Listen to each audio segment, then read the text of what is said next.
तपाईँ सुन्दै हुनुहुन्छ शिलापत्र पोडकास्ट। शिलापत्र पोडकास्टमा यहाँहरूलाई स्वागत छ।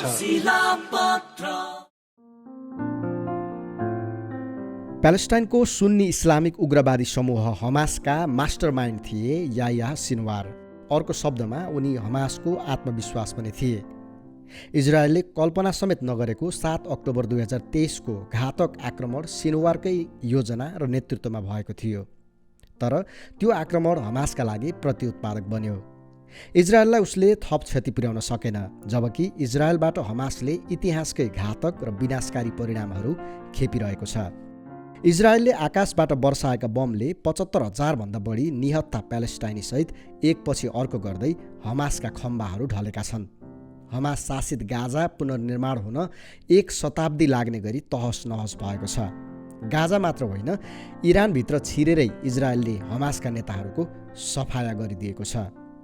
1 वर्षभित्र समूहका सैन्य प्रमुख मोहम्मद दाइफ, शीर्ष नेता सालेह अल अरुरी, राजनीतिक विभाग प्रमुख इस्माइल हानिया र सिनवार मारिएसँगै हमासको नेतृत्वमा ठूलो रिक्तता छाएको छ।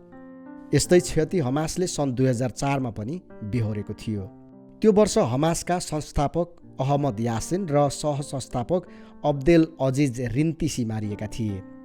4 वर्ष अघि जनवरी 2020 मा इजरायलको हातबाट हमासका सैन्य प्रमुख याह्या अयास पनि जोगिन सकेनन्। यसपालि एकै वर्षमा 4 शीर्ष नेता हमासले गुमाएको छ। हमासको शीर्ष नेतृत्वमा जो आउँछ, इजरायलले उसैलाई निशाना बनाइरहेको छ। मारिने नेताहरूको ठाउँमा पनि आउनेहरू एकपछि अर्को गर्दै मारिएका छन्। गत 7 अक्टोबर यता गुमाएका नेताहरू हमासका मेरुदण्ड थिए। अन्तर्राष्ट्रिय मिडियाहरूमा प्रकाशित रिपोर्ट अनुसार उनीहरूको अभाव पूर्ति गर्न हमासका लागि सहज छैन। इस्माइल हानिया र मोहम्मद दाइफको हत्यापछि सिनवारले हमासलाई बाटो देखाउने काम गरिरहेका थिए। अब उनको ठाउँ कसले लिन्छ भन्ने टुङ्गो छैन। हमासलाई सल्लाह दिने संस्था सुरा काउन्सिलको बैठकपछि नयाँ नेताको नाम टुङ्गो लाग्ने गरेको छ। यो पोडकास्टमा हामीले अहिलेसम्म गुमाएका उसका महत्त्वपूर्ण नेताबारे संक्षिप्त चर्चा गरेका छौँ। खास गरी 3 नेता इस्माइल हानिया, मोहम्मद दाइफ र याह्या सिनवार। यी सबैको चर्चा गर्नुअघि हमास र गाजाबारे संक्षिप्तमा जानौँ, किनकि यो पोडकास्टमा यी नामहरू बारम्बार आइरहन्छन्। हमास के हो त?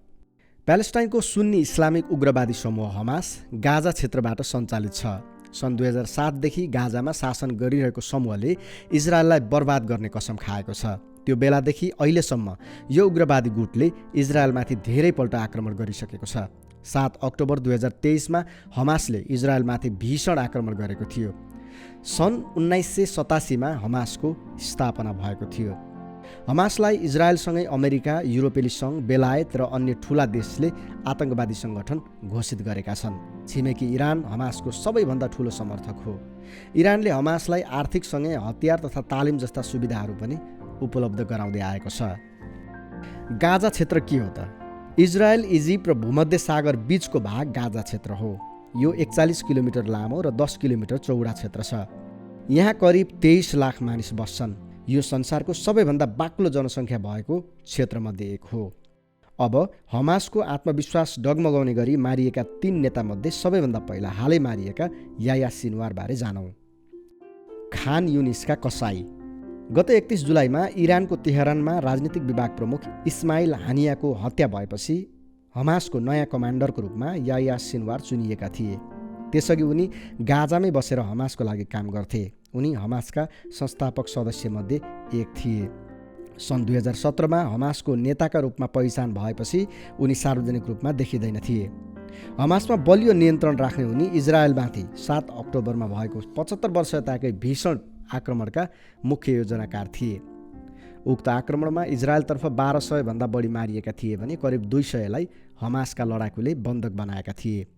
इस्माइल हानिया मारिएपछि उपप्रमुख सालेह अल अरुरी नयाँ नेता बन्नुपर्ने थियो। तर गत जनवरीमा अरुरीलाई पनि इजरायलले मारिसकेको थियो। त्यसैले सिनवारले प्रमुखको जिम्मेवारी सम्हाले। समाचार संस्था अल जजिराका अनुसार उनको पुरा नाम याह्या इब्राहिम हसन सिनवार हो। उनी दक्षिणी गाजाको खान युनिस स्थित शरणार्थी शिविरमा जन्मेका थिए। सन् 1948 मा इजरायलको स्थापनापछि हजारौं प्यालेस्टिनी आफ्नो पुर्ख्यौली थात थलोबाट निकालिए। सिनवारका बुबाआमा पनि त्यसै बेला शरणार्थी बन्न बाध्य भएका थिए। प्यालेस्टाइनीहरू त्यस दिनलाई अल नकबा अर्थात् विध्वंसको दिन भन्छन्। सन् 1989मा 2 इजरायली सैनिकको हत्या आरोपमा पक्राउ पर्दा सिनवार 19 वर्षका थिए। उनलाई आजीवन कारावासको सजाय सुनाइए पनि सन् 2011मा इजरायली सैनिक गिलाद शालिटको बदलामा 1000 भन्दा बढी कैदीलाई रिहा गर्दा सिनवार पनि छुटे। उनले 22 वर्ष जेल जीवन काटेका थिए। सिनवारलाई रिहाई गर्नुलाई इजरायलले सबैभन्दा ठूलो गल्ती मान्ने गरेको छ, किनकि पछि तिनै सिनवार इजरायलका लागि घातक बनेका थिए। पश्चिमा मिडियाहरूमा आएका रिपोर्ट अनुसार सिनवार निर्मम हत्या गराउने व्यक्ति थिए। उनले इजरायलका लागि जासुसी गरेको आरोपमा एक व्यक्तिलाई जिउँदै पुर्न लगाएका थिए। यस्तै क्रूरताका कारण उनलाई खान युनिसको कसाई भनेर समेत चिन्ने गरिन्थ्यो। सिनवारका निकटस्थहरू समेत उनीसँग डराउँथे। सिनवारको भनाइ नमान्नु जीवनलाई नै दाउमा राख्ने सरह मानिन्थ्यो।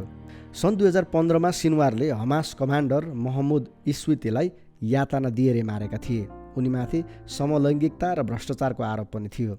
सिनवार सन् 2014मै मारिएको हल्ला चलेको थियो। यद्यपि पछि यो हल्ला असत्य साबित भयो। सन् 2015मा सिनवारलाई अमेरिकाले आतंकवादी घोषित गरेको थियो अनि मारिए। हमासको नेतृत्व सम्हालेको 2 महिनामै उनी मारिए। खासमा उनी 1 महिना अघि नै मारिएको भनेर इजरायली मिडियाले दाबी गरेका थिए। यद्यपि यो खबर पुष्टि भएको थिएन। इजरायल डिफेन्स फोर्स आइडिएफले गत महिना गाजाको एक स्कुलमा बम खसालेको थियो। त्यहाँ हमासको कमान्ड सेन्टर रहेको दाबी इजरायली सेनाले गरेको थियो। उक्त आक्रमणमा 22 जना मारिएकामा 1 जना सिनवार पनि रहेको भनी इजरायली सैनिक स्रोतलाई उद्धृत गर्दै मिडियाहरूले प्रकाशित गरेका थिए। उक्त खबर करिब महिना दिनपछि इजरायलले पुष्टि गरेको हो। हमासका अर्का खम्बा इस्माइल हानिया। यसै वर्ष हमासले आफ्ना अर्का महत्त्वपूर्ण नेता इस्माइल हानिया पनि गुमायो। इजरायलकै आक्रमणमा आफ्ना 3 छोरा आजम, आमिर, मोहम्मद अनि 4 नातिनातिना गुमाएको 3 महिना 20 दिनपछि 1 जुलाईमा इस्माइल हानिया इजरायलकै मिसाइलबाट मारिएका थिए। परिवार गुमाएपछि कतार बस्न थालेका उनी हमासको राजनीतिक विभाग प्रमुख थिए। इरानका नयाँ राष्ट्रपतिको पदभार समारोहमा सहभागी हुन छोटो समयका लागि तेहरान पुगेका उनी आफ्नो सहयोगी देशको राजधानीभित्रको आवासमा सुरक्षाकर्मीसहित मारिए। गएको 10 अप्रिलमा हानियाका 3 छोरा र 4 नातिनातिना चढेको गाडीमा इजरायलले मिसाइल झारिदिएपछि घटनास्थलमा सबैको मृत्यु भएको थियो। त्यो बेला कतार सहितका देशको मध्यस्थतामा युद्धविरामका लागि वार्ता पनि भइरहेको थियो। 62 वर्षका इस्माइल हानिया हमासको अन्तर्राष्ट्रिय कूटनीतिमा ठूलो नाम थियो। गाजामा इजरायली बम बर्सिरहेको समयमा उनको हत्या भएको थियो। हानियाको जन्म 1962मा गाजाको पश्चिमी क्षेत्रस्थित एक शरणार्थी शिविरमै भएको थियो। उनका आमाबुबा सन् 1948मा अरब इजरायल युद्धका क्रममा आफ्नो घर छोडेर हिँडेका थिए। इस्लामिक युनिभर्सिटी अफ गाजामा अरबी साहित्य अध्ययन गरेका उनी त्यहीँबाट इस्लामिक आन्दोलनसँग जोडिएका थिए। हानियालाई सन् 1993मा गाजाको इस्लामिक विश्वविद्यालयको डिन नियुक्त गरिएको थियो। हानिया सन् 1980को दशकको अन्तिम वर्षतिर हमास आन्दोलनका प्रमुख नेता थिए। इजरायलले उनलाई सन् 1989मा 3 वर्षका लागि कैदमा राखेको थियो। उनलाई सन् 1992मा हमासका विभिन्न नेतासँगै मार्ज अल जुहुरमा निर्वासित गरिएको थियो। 1 वर्षसम्म निर्वासित रहेपछि गाजा फर्केका उनलाई सन् 1997मा हमास आन्दोलनको आध्यात्मिक नेता शेख अहमद यासिनको कार्यालय प्रमुख नियुक्त गरियो। यसपछि गुटमा उनको स्थिति अझ बलियो बनेको थियो। हानियालाई हमासले 16 फेब्रुअरी 2006मा प्यालेस्टाइन प्राधिकरणको प्रधानमन्त्री उम्मेदवार बनाएको थियो। राष्ट्रपति मोहम्मद अब्बासले उनलाई यस पदमा नियुक्त पनि गरे, तर 1 वर्षभित्रै उनले पद गुमाए। त्यो बेला 1 सातासम्म गाजा क्षेत्रमा हिंस्रक घटनाका कारण हमासले मोहम्मद अब्बासको पार्टीलाई बहिष्कार गर्यो। यसका साथै हनिया पनि प्रधानमन्त्री रहेनन्। हनिया 6 मे 2017मा हमासको राजनीतिक ब्युरो प्रमुख चुनिए। सन् 2018मा अमेरिकी विदेश मन्त्रालयले उनलाई आतंकवादी घोषित गरेको थियो। हमासका सैन्य शाखा प्रमुख मोहम्मद दाइफ गत जुनमा दक्षिणी गाजामा इजरायली हवाई आक्रमणबाट मारिए। उनी हमासका खतरनाक मध्ये एक कमान्डर थिए। 58 वर्षीय दाइफले 2 दशकभन्दा बढी समय इज्ज अद दनी अल कसाम ब्रिगेडको नेतृत्व गरेका थिए। लामो समयदेखि उनी इजरायलको तारो बनेका कमान्डरमध्ये एक थिए। हमास र इजरायल बीच तनावको इतिहास लामो छ। इजरायलले मानवीय र भौतिक क्षति झेल्नुपर्ने गरी जति पनि आक्रमणको सामना गरेको छ, यसमा सधैँ मोहम्मद दाइफको नाम अगाडि आउँथ्यो। उनलाई इजरायलले नयाँ ओसामा बिन लादेनको रूपमा हेर्थ्यो। यसअघि सम्पूर्ण बल लगाएर इजरायलले उनलाई मार्न 7 पल्ट प्रयास गरे पनि सफल हुन सकेको थिएन। बरु दाइफले बारम्बार आक्रमण गरी इजरायलको निद्रा खोसेका थिए। दाइफको एउटा आँखा, एउटा हात र एउटा खुट्टा थिएन। 20 वर्षदेखि व्हिल चेयरको सहारा बिना 2 पाइला सार्न नसक्ने उनै दाइफले हतियार, सेना र प्रविधिमा संसारकै अब्बल देश इजरायललाई वर्षौँदेखि चैनको सास लिन दिएका थिएनन्। प्यालेस्टाइनी नागरिक दाइफ सन् 2020देखि हमास सेनाका प्रमुख थिए। उनकै नेतृत्वमा हमासले कैयौँपल्ट इजरायलमाथि आक्रमण गरेको थियो। मोहम्मद दाइफ सन् 1965मा गाजामा जन्मेका थिए। उनी जन्मिँदा गाजा इजिप्टको कब्जामा थियो। पछि इजरायलले अरबी देशहरूसँग युद्ध लडेर वेस्ट ब्याङ्क र गाजा कब्जा गरेको थियो। इजरायलको यही कदम विरुद्ध खर उत्रेका दाइफको बाल्यकालबारे प्यालेस्टाइन र इजरायली मिडियामा पनि धेरै जानकारी उपलब्ध छैन। उनी सानैदेखि युद्धकै माहौलमा हुर्किएको र हमास अस्तित्वमा आउँदा युवा रहेको अनुमान गरिन्छ। हमास सन् 1987देखि अस्तित्वमा आएको हो। गाजा स्थित इस्लामिक विश्वविद्यालयमा पढ्दा दाइफ हमाससँग नजिएका थिए। प्यालेस्टाइनका विभिन्न नेता पनि स्वतन्त्रता आन्दोलनमा थिए। त्यही बेलादेखि दाइफले प्यालेस्टाइनका तर्फबाट इजरायलमाथि निरन्तर आक्रमण गर्न थालेका हुन्। दाइफका बुबा मोहम्मद दियाब इब्राहिम अल मसरी थिए। सन् 1950को दशकमा दाइफका बुबा काकाले सशस्त्र प्यालेस्टाइनीको पक्षबाट युद्ध लडेका थिए। दाइफ हमासको प्रमुख योजनाकार थिए। उनी कथित चरमपन्थी कमान्डर याह्या अयासका निकट मानिन्थे। बम बनाउन माहिर याह्या इन्जिनियर थिए। 90को दशकको सुरुवाती वर्षमा इजरायली बसहरू ध्वस्त पारेको आरोप याह्यामाथि थियो। सन् 1996मा इजरायलले उनको हत्या गरेपछि बसमाथिको आक्रमण फेरि बढ्यो। याह्यालाई मारेको बदला लिनलाई दाइफले नै यस्तो योजना बनाएको मानिन्छ। यसबाहेक अन्य विभिन्न आक्रमणमा पनि उनको हात छ। त्यसैले इजरायल उनको ज्यानको पछाडि हात धोएर लागेको थियो। अबको त इस्माइल हानियाको हत्यापछि हमासको नयाँ प्रमुख खालिद मेसाल बन्ने चर्चा थियो, तर सिनवार प्रमुख चुनिए। 28 मे 1956मा वेस्ट ब्याङ्कको रामल्लाह नजिकै सिलवारमा जन्मेका उनी 15 वर्षको उमेरमै इजिप्टको सुन्नी सङ्गठन मुस्लिम ब्रदरहुडमा आबद्ध भएका थिए। सन् 1987मा हमासको गठन भएदेखि नै मेसाल यस समूहमा संलग्न भएका थिए। उनी सन् 1996मा हमासका राजनीतिक विभाग प्रमुख भएका थिए। मेसाल कतारमा बस्छन्, तर उनको इरानसँग त्यति राम्रो सम्बन्ध भने छैन। हमासको नेतृत्वमा आउन सक्ने अर्का नेता जेहर जबरिन मानिन्छन्। उनले इस्माइल हानियाका उपप्रमुखका रूपमा काम गरेका थिए। सन् 1968मा वेस्ट ब्याङ्कमा जन्मेका उनी सन् 1987देखि नै हमासमा सक्रिय छन्।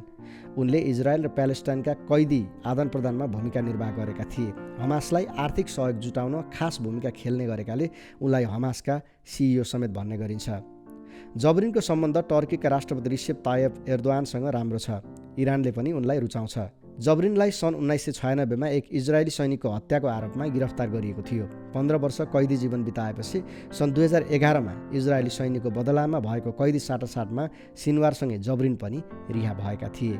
मेसालसँगै हमासको नेतृत्वमा उनले पनि दाबी गर्ने अनुमान गरिन्छ।